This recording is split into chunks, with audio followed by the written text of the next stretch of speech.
We are back for Season 3 and we have done a lot of business over the summer. We've already kicked off the season as well. We're currently on the 4th of September. We need to talk about transfers. And the big question, much like last season, who has replaced Don Ballard is Don Ballard. For the 3rd season in a row, we have got our man and he's transfer listed by Southampton. But he costs £10 million. So we're not going to bring him in. However, he's just signed a new contract. He was out of contract at the end of the season, but he's clearly just signed a new deal. That's kind of frustrating. But Ballard is in on loan for another season. We are paying some money for him. It's only about £350,000 for the entire loan, so that's pretty good if he gets us maybe, 15, 20 goals a season. Don Ballard is just one of 13 players to join us over the summer, and in order for us to do that, we have had to shift on some players. Tom McIntyre has left, moving over to Watford. For £3 million, there might be some sort of sell-ons and various other clauses in there as well, but Tom McIntyre wasn't going to play. Once we signed 63 central defenders in January, we didn't need Tom McIntyre anymore, so he's been moved on for a decent sum. Another defender who's moved on for a not so decent sum is Cameron Burgess. For £300,000. He's moved over to Birmingham. Again, we weren't playing him, were we? We've also sold Brian Okonkwo to QPR. We brought him in last season, didn't play him, sold him for QPR for £275,000, potentially going up to £350,000.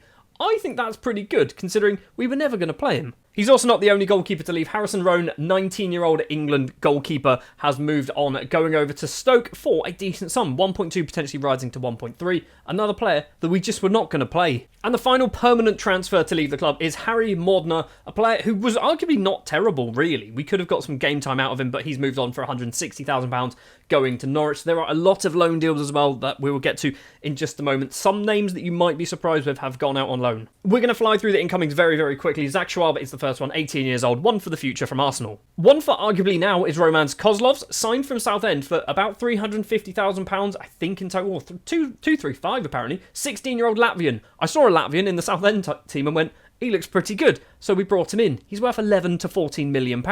Signing on a free transfer is David Turnbull. He has been without a club for an entire season, which is why he looks rubbish now, but I think we can get something out of him. He's still pretty decent. I mean, he doesn't look great, does he? But he's only 26, still a few years to go in him, so Turnbull on a free, not bad. Signing from Fulham is Martial Godo, a 23-year-old winger, and he's not registered for the Championship this season because we brought in too many players. So yeah, Martial Godo, I'm hoping to loan him out, but the window is now closed, so he's probably just going to play under 21s football at the age of 23 for 6 months. Another youngster who is one for the future really, but he might get the odd game off the bench, is Josh Achemapong, signed from Chelsea on a free. As we know, we have made the Scott Banks deal a permanent transfer for £1.8 million, which arguably is possibly too much money, but we're not paying all of that in one go.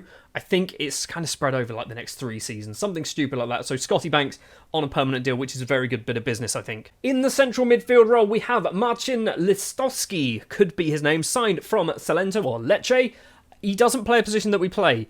I am kind of thinking of training him up to be that defensive midfielder. I did consider playing sort of a 4-2-3-1, that's the formation, with an attacking midfielder, and that's why I brought him in.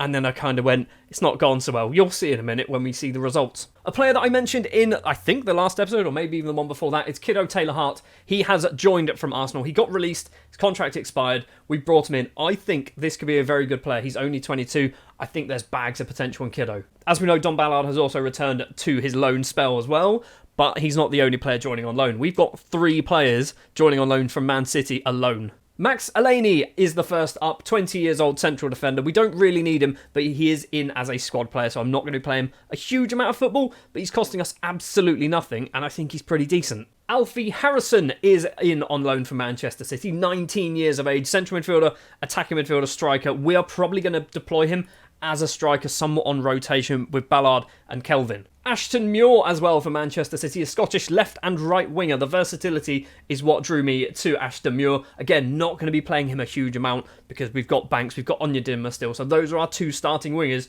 But Ashton Muir, with that versatility, allows us to basically put him in on either flank. And we've also gone to Arsenal to bring in Keon Edwards on loan for the season. He's costing us about £450,000, but I think he is potentially better than Don Ballard.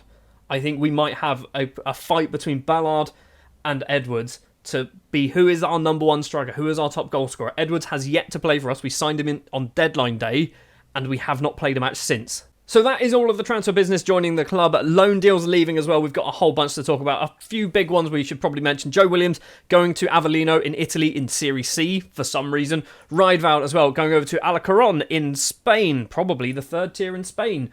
Why are they dropping so far down? I don't understand. Will Dennis going to Notts County if we jump back a season as well and scroll right down to the bottom? Here are some of the ones that might be actually quite interesting. Bonswell to Rotherham. We've got Leai to Mansfield.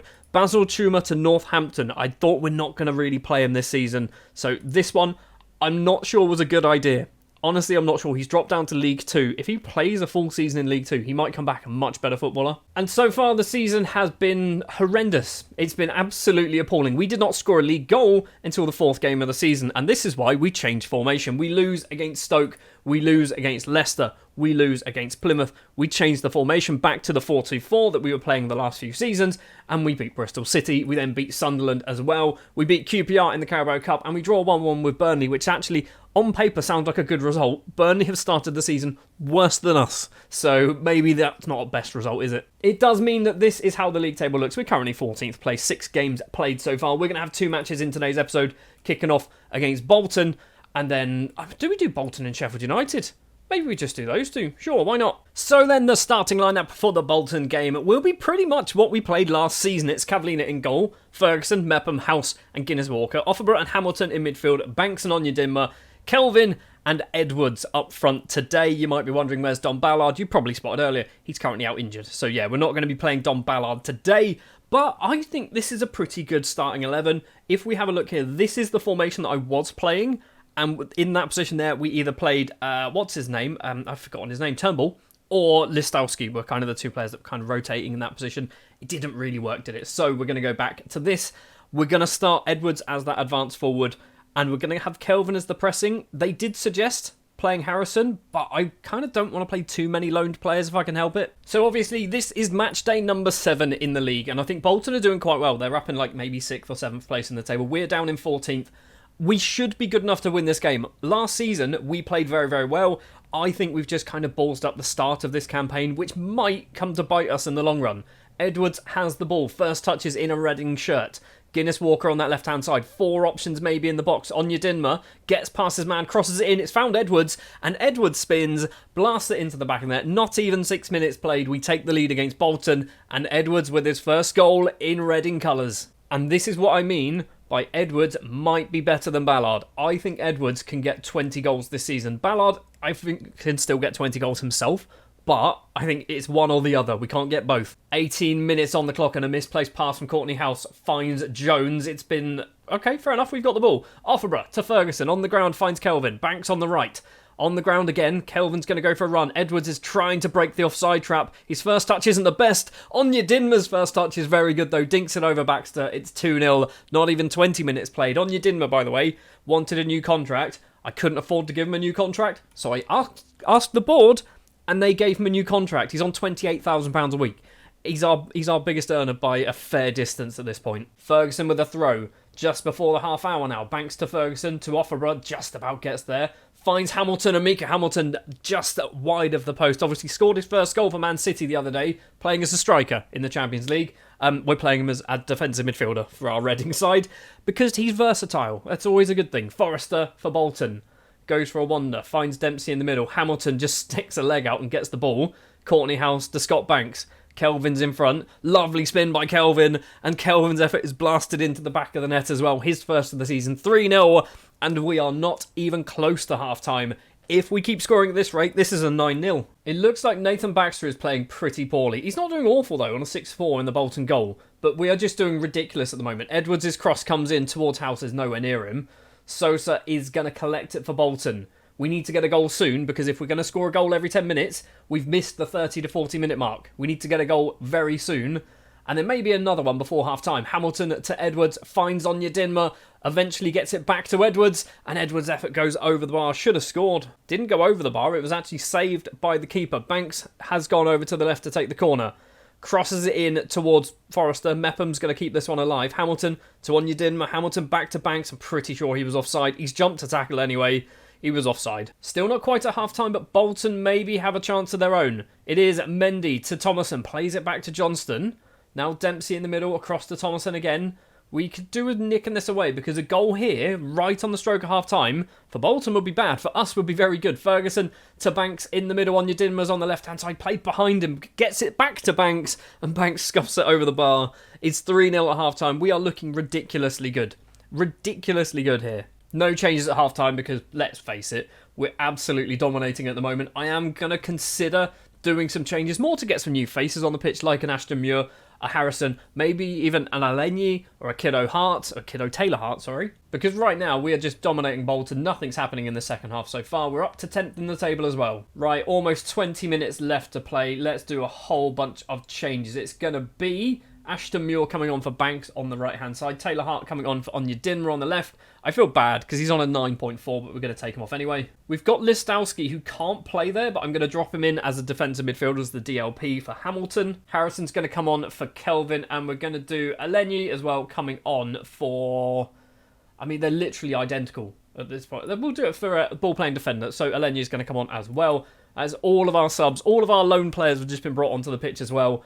It'll be nice if we can get a fourth and ideally not concede. Guinness Walker blocks the cross, but it's still with Bolton. Mendy to Sosa. Banks can't quite get it. The subs haven't taken place yet, actually. So this might just be a highlight because we're doing some changes.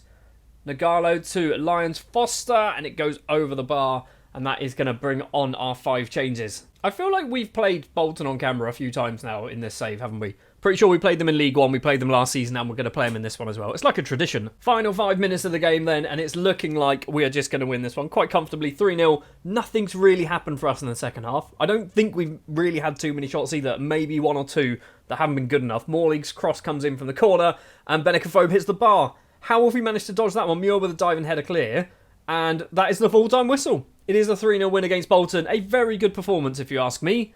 A very good performance. I would have liked to see, a goal or something happen in the second half, but we did the job in the first. So with that result, we move up to 8th place in the table, leading the way, and I don't think we're ever going to catch them is Everton. Everton have been relegated. The window is closed, and this is how their squad looks. It's sorted by value, so they've got Patterson, Garner still there, Amadou Onana is still there, Godfrey's still there, Merkelenko is still there. I mean, that squad is ridiculously good. It's absolutely insanely good for the Championship. So no wonder why they are currently top of the table. Datro Fofana on loan as well, because as if they didn't need better players, they've got 10 goals so far in 8 starts. Everton are going to win the league. We're going to go forward. We're going to play Sheffield United next, which I'm hoping is not on like a Wednesday. It's on a Wednesday.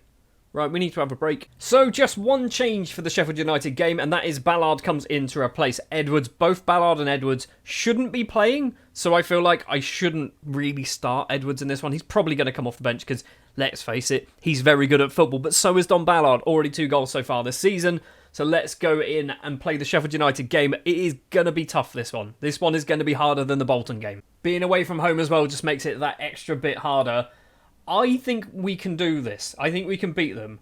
But they are currently 3rd. They are currently 3rd in the table. We are currently 8th in the table. So they are technically better than us, but it's still early days. Also, it's 27 degrees in Sheffield. What's happened? We're in September as well, by the way. We're like mid-September and it's 27 degrees Celsius. That's insane. Anyway, Rivera to Lowe.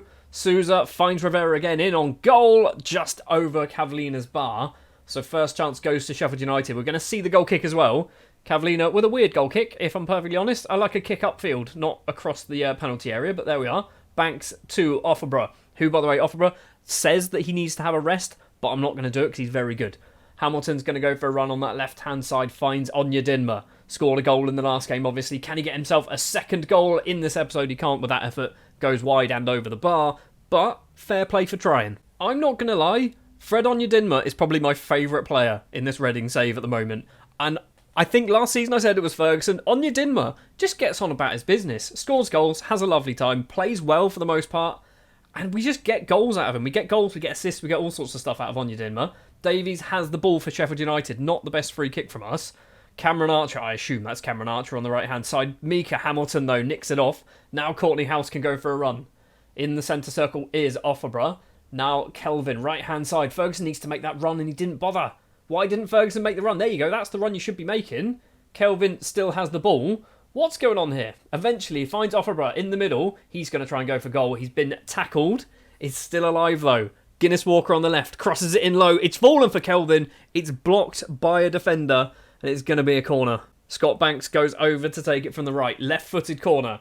Are we looking for number 4, Mepham at the front post? We are. Low on the line blocks it. Hamilton to Offenborough. We're trying to get another chance away. Oh my word, Scott Banks has just whipped it onto the bar. Not only did he whip it onto the bar, in fact, that might have gone in if the keeper didn't save it.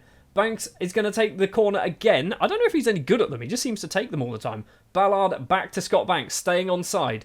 Courtney House to Hamilton, loses out. Not what we wanted to see. Ferguson's going to keep this alive. He doesn't manage it. That was exciting. That was certainly an exciting bit of football. Shame nothing came of it. We've got 20 seconds of injury time in the first half to play, and we are going to hopefully clear it. We do clear the ball. Is this going to be somewhat of an attack, or is this just going to peter out the time and we're going to see nothing? Anya Dinmer on the left-hand side, 3 in the box. Anya Dinmer probably wants to go alone, but Don Ballard is there, gets on the end of the cross. In the 48th minute, almost on the dot, Don Ballard gets goal number 3 of the season. Anya Dinmer doing the business on that left-hand side again. And that literally was the last kick, or the last head of the first half. We go in 1-0 at half-time, looking very good. I'm not going to lie, we're looking very good. Sheffield United have had 1 shot. They've only had 40% possession as well. We probably need to bring Kelvin off. He's not doing so hot. Then again, Ballard is looking a bit tired. Sheffield United with a corner after 55 minutes. It's gone over absolutely everybody. Baldock, is he going to keep the ball in play? He does. On the ground, finds John Egan. Back to Baldock again on that left-hand side. Egan with a bit of space. Bit of a worry. Number 7's chasing him down, which I think is Offenborough. It is back to Davies. We're putting the pressure on that this has come from their corner, and we've forced them all the way back to their goalkeeper. That is gegenpress football, everybody. That is what's going on there. It is low on that left-hand side. Finds Rivera. Bit of space. He's got Ferguson in front. Get close to him, mate. Crosses it in. It's cleared by Mepham. Ferguson keeps the ball in play for some reason. I guess keeping it in play is better than a corner. Not quite sure. Davies tries to get some space. Not the best effort. Easily saved by Cavallina. And I'm hoping that was pretty much the only bit of football that Sheffield United are going to do. A lot kind of went on, but nothing of any use. Right, we're going to do Ballard coming off for Keon Edwards because of the whole fitness thing. I don't want to bring him off because he's playing well, but he's tired and obviously shouldn't play any more than 75 minutes. Banks as well is going to come off for Muir. I think that sub is going to happen fairly regularly throughout the season. Anything else? I mean, do we bring Alfie Harrison on? He's not really a striker, is he? As a pressing forward on support, he can kind of do it. He doesn't have some of the physical numbers, but I think we're going to do that as well. Harrison's going to come on, so Edwards and Harrison will be our 2 strikers for the final 25 minutes. Courtney House's free kick finds Ferguson. I thought that was just going to go straight to the Sheffield United left winger there. Hamilton in the middle, goes for a little run. It's not the best run, was it? Wasn't the best run. Hamer finds Maggopa, could be his name, plays it back. Good, that's what we want. Muir can steal it away. On the ground to Hamilton, the Man City and former Man City players combining. Muir again, go use your pace. That's one of your main abilities is pace. You should be able to just knock it past somebody and run onto the end of it. Davies for Sheffield United. Tom Davies at Sheffield United, by the way, is a very good player at this level of football, isn't he? Bogle on the right-hand side. Can he get... He's got 2 options in the middle. Cross comes in. It's found Brewster. Back to Hamer. Rivera's inside the penalty area. Tries to get... What's happened there? What's gone on there? The ball's hit the post, trickled along the line, and we've managed to clear it, and that highlight ends. That is most certainly a bullet dodged, but another one is ready to come in straight back towards us. It is Ahmed Hodzic's headed effort straight into the hands of Cavallina. Don't think that was really highlight worthy, but apparently it was. Right, time for some more changes. I'm thinking Hamilton off Eleni as a central midfielder? No, we're going to do Listowski. We're going to keep doing that to get Listowski to be competent as a DLP. I think we'll just do 1 for now. We've got another stoppage that we're allowed to do, so we can do our final 2 changes once that stoppage kind of takes place, which I'm thinking maybe in about 5 or 10 minutes' time. Mepham's head forward. Harrison heads back. Ferguson to Muir on the right. Harrison's going to carry on his run. It's found Edwards in the middle. Now finds Harrison. Harrison's long-range effort goes past the keeper. It's not going to count for some reason.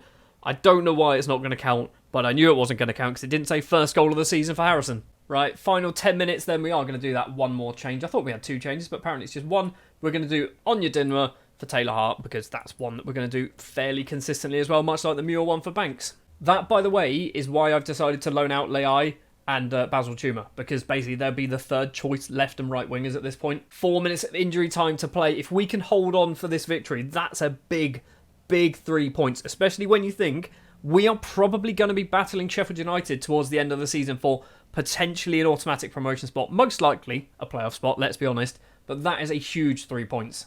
After 8 games played so far, it is looking very, very tight in the early days of the season. How many teams are on 13 points? 5 teams sat on 13 points. We are obviously one of them. But we have lost 3 times so far this season. That's a lot of defeats early on. But when you look at our recent form, since we changed our formation back to the 4-2-4, which was there, we have suddenly basically just been dominating. We've only conceded twice in all competitions since we changed that formation. Cavallina, how many? He's got 3 clean sheets out of 8 appearances so far this season. Something about the 4-2-3-1 does not work with our team, but the 4-2-4 is where we thrive. So that is going to end this episode. Next episode, we're going to jump forward to somewhere around here. Normally, what I do, episode 2, is going to be kind of the January transfer window, but I think we're going to kind of come back a little bit earlier. We're going to come back for 2 matches, maybe even 3 matches in November.